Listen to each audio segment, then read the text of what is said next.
Hey y'all, and welcome back to Skyrim Scripting. On this episode, we're just going to reflect on what we did, and I'm going to say thank you. Y'all are ready for adventure. That's my opinion. I'm not uploading to YouTube yet, but uploading to Dropbox. My last episode, everything else is uploaded. I don't think I'm going to do any audio background reduction because I don't have time, and I want to record more stuff. We've kind of come a long way from our intro. Here's the intro. I never get to hear the intro music. Let's see what I said. Hey y'all, welcome to Skyrim Scripting. On this screencast tutorial series, I'm going to teach you how you can create your very own Skyrim mods. So did I help?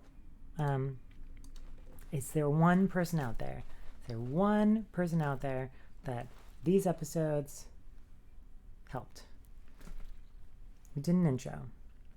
We installed Skyrim so that I could put it in a directory other than program files, which kept it from having some weird crashes that I was having when I ran the Creation Kit SSE fixes. Your mileage may vary. But I was having issues when I ran in program files, and I haven't, knock on wood, had any issues since. So we did the Creation Kit.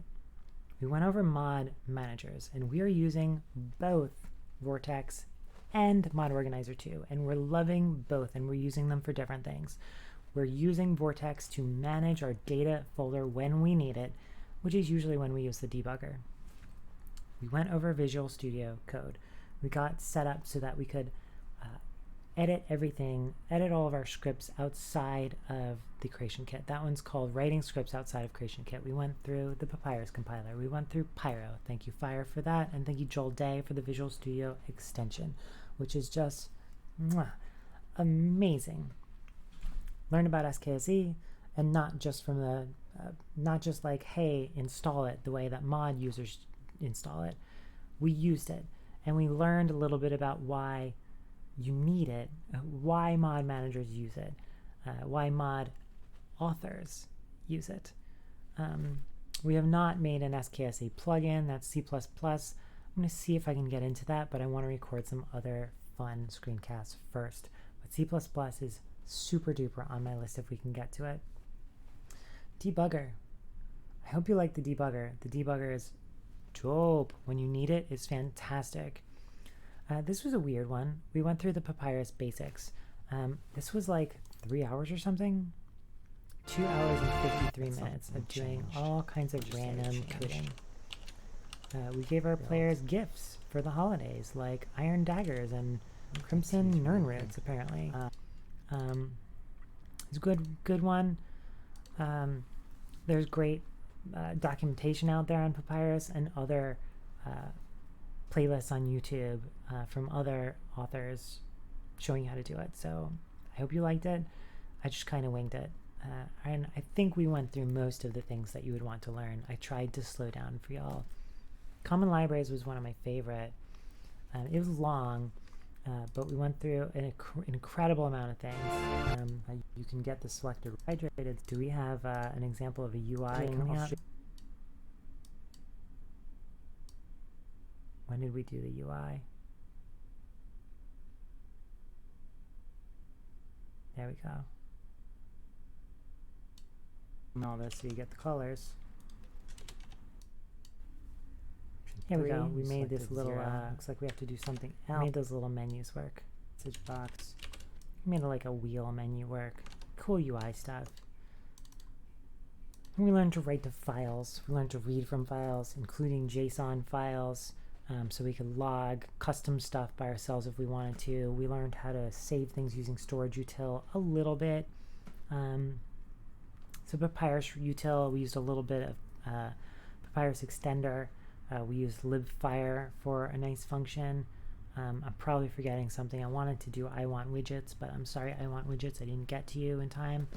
And we went over mod anatomy. That's where we looked at all of the individual files. What is a BSA file? How do you open it? What about a PEX file and how to decompile it? What about a DDS texture file and how to open it? What about a NIF file and how to open that? What about an ESS Elder Scrolls Saves file and how to open that? What about a fuzz file and how to extract it into lip and waves? I never got the XWM to MP3 conversion working, so if anybody knows how to do it, comment in the post here or back on that screencast. And then last time was packaging.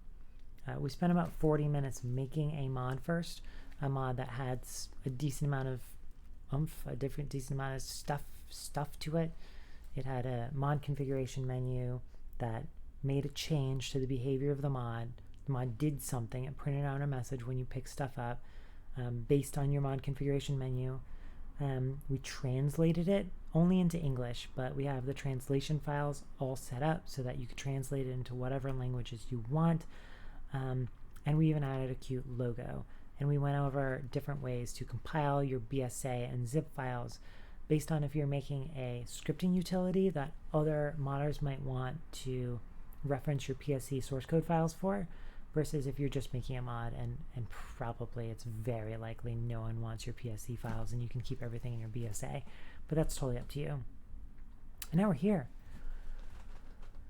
Did someone like it? Did someone learn something? Please tell me. Tell me down below. I had so much fun.